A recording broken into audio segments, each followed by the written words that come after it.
বন্ধুরা, আজকে আমি খুব কমন একটা রেসিপি নিয়ে আপনাদের কাছে চলে এসেছি।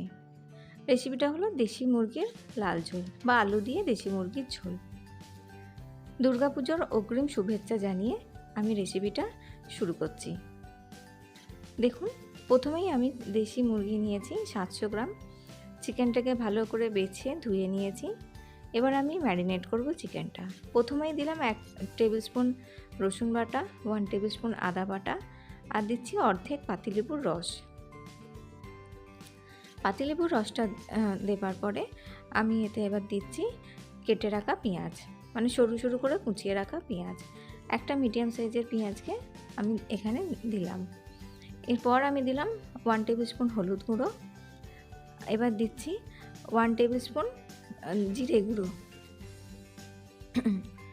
আর দিচ্ছি 1 টেবিল স্পুন লাল লঙ্কার গুঁড়ো। সব শেষে এবার আমি দিচ্ছি 2 টেবিল স্পুন সর্ষের তেল। এবার সব মশলাগুলোকে চিকেনটার সাথে খুব ভালোভাবে মাখিয়ে নিয়ে 1 ঘন্টার জন্য আমি চিকেনটাকে ম্যারিনেট করে রেখে দিচ্ছি।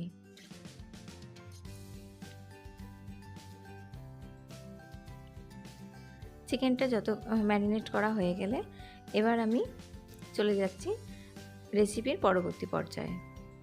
দেখুন, এবার আমি কড়াইতে তেল গরম বসিয়ে দিয়েছি। সর্ষের তেলেই আমি পুরো রান্নাটা করছি। সর্ষের তেলটা গরম হয়ে গেলে আমি দিয়ে দিচ্ছি 2টো তেজপাতা, 1টা বা 2টো শুকনো লঙ্কা, আর দিচ্ছি 1 টেবিল স্পুন গোটা জিরে। মশলাগুলো লো টু মিডিয়াম ফ্লেমে 30 থেকে 40 সেকেন্ডের জন্য ভেজে নিচ্ছি।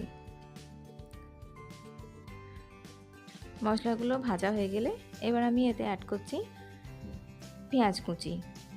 এখানে আমি 2টো বড় সাইজের পেঁয়াজকে কুচিয়ে নিয়েছি। পেঁয়াজটা আমি 2 মিনিটের জন্য মিডিয়াম ফ্লেমে ভেজে নিচ্ছি।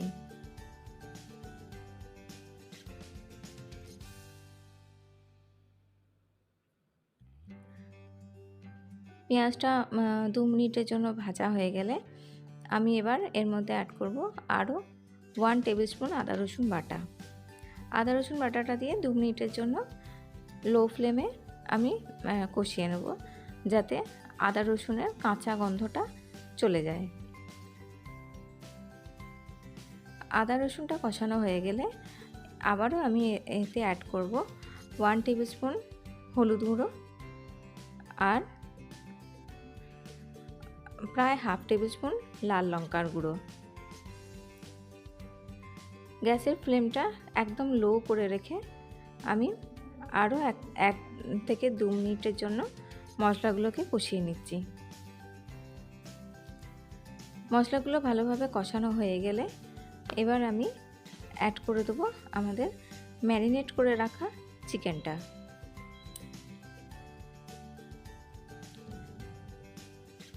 ম্যারিনেট করা চিকেনটা দিয়ে প্রথমে মিডিয়াম টু হাই ফ্লেমে 5 থেকে 7 মিনিটের জন্য চিকেনটাকে কষিয়ে নেব।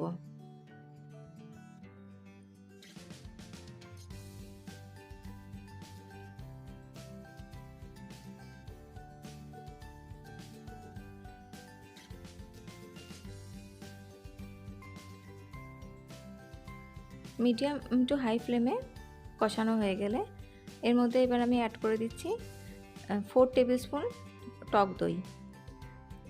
দইটা আমি ফেটিয়ে রেখেছিলাম। এবার দইটা দিয়ে মিডিয়াম টু লো ফ্লেমে প্রায় 15 থেকে 20 মিনিটের জন্য আমি মাংসটাকে কষাবো। দইটা দেওয়ার পরে যদি দইটা ফেটেও যায় তাহলেও চিন্তার কিছু নেই, আমরা লো টু মিডিয়াম ফ্লেমে 15 থেকে 20 মিনিটের জন্য ঢাকা দিয়ে দিয়ে মাংসটাকে কষাতে থাকবো।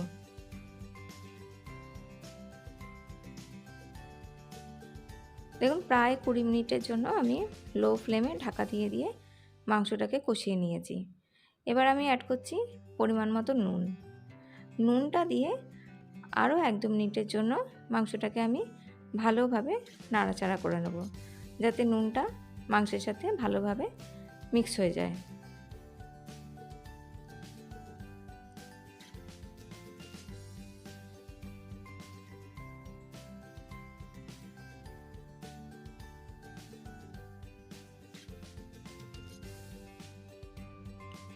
দেন নুনটা মাংসের সাথে ভালোভাবে মিক্স করে নিয়েছি। এবার আমি এতে দেব গরম জল। গরম জল, পরিমাণ মতো গরম জল এতে আমি এবার অ্যাড করছি। মাংসে কিন্তু ঠান্ডা জল অ্যাড করবেন না কখনো। মাংসে যখনই জল দেবেন হালকা গরম জল দেবার চেষ্টা করবেন। এবার আমি দিচ্ছি ভেজে রাখা আলু। এখানে আমি মিডিয়াম সাইজের দুটো আলুকে অর্ধেক করে কেটে নিয়ে নুন হলুদ মাখিয়ে ভেজে নিয়েছি। আলুটা দিয়ে মাংসের ঝোলটা একবার নাড়াচাড়া করে মিডিয়াম ফ্লেমে আমি এটাকে রান্না করব। দেখুন মাংসের গ্রেভিটা ফুটে উঠলে ঢাকা দিয়ে আরও 20 মিনিটের জন্য লো ফ্লেমে আমি রান্না করব, যাতে চিকেনটা পুরোপুরি সেদ্ধ হয়ে যায়। যেহেতু দেশি চিকেন সেদ্ধ হতে একটু বেশি সময় লাগে, তাই আমি লো ফ্লেমে একটু সময় নিয়ে এটাকে সেদ্ধ করে নিচ্ছি। দেখুন প্রায় 20-25 মিনিট লো ফ্লেমে সেদ্ধ করা হয়ে গেছে। মাংসটাও প্রায় সিদ্ধ হয়ে এসছে। একদম শেষ মুহূর্তে আমি এতে দিয়ে দিচ্ছি গরম মশলা বাটা। এই গরম মশলা বাটার মধ্যে আছে 4 থেকে 5টা ছোটো এলাচ, 4টে লবঙ্গ আর 1 ইঞ্চি সমান দারচিনিকে আমি বেটে নিয়েছি। গরম মশলাটা দিয়ে ভালোভাবে আরেকবার মুরগির ঝোলটার সাথে গরম মশলাটা ভালোভাবে মিশিয়ে নিচ্ছি। গরম মশলাটা মেশানো হয়ে গেলে লো ফ্লেমে ঢাকা দিয়ে আরও আমি 2 মিনিটের জন্য রান্না করব। আর 2 মিনিট হয়ে গেলে গ্যাসের ফ্লেমটা অফ করে ঢাকা দিয়ে স্ট্যান্ডিং টাইমে 5 থেকে 7 মিনিটের জন্য রেখে দেবো। দেখুন দেশি মুরগির ঝোল কিন্তু একদম রেডি। আলু দিয়ে দেশি মুরগির ঝোল এবার আমি গরম ভাতের সঙ্গে তাহলে সার্ভ করে দিচ্ছি। দেখুন গরম ভাতে সার্ভ করার জন্য একদম রেডি হয়ে গেছে চিকেনের ঝোল। তাহলে আপনারাও বাড়িতে ট্রাই করুন এই রেসিপিটা, আর কেমন হলো অবশ্যই জানাবেন আমাকে কমেন্ট করে। আর ভিডিওটি ভালো লাগলে অবশ্যই লাইক, শেয়ার এবং সাবস্ক্রাইব করবেন আমার চ্যানেলটা।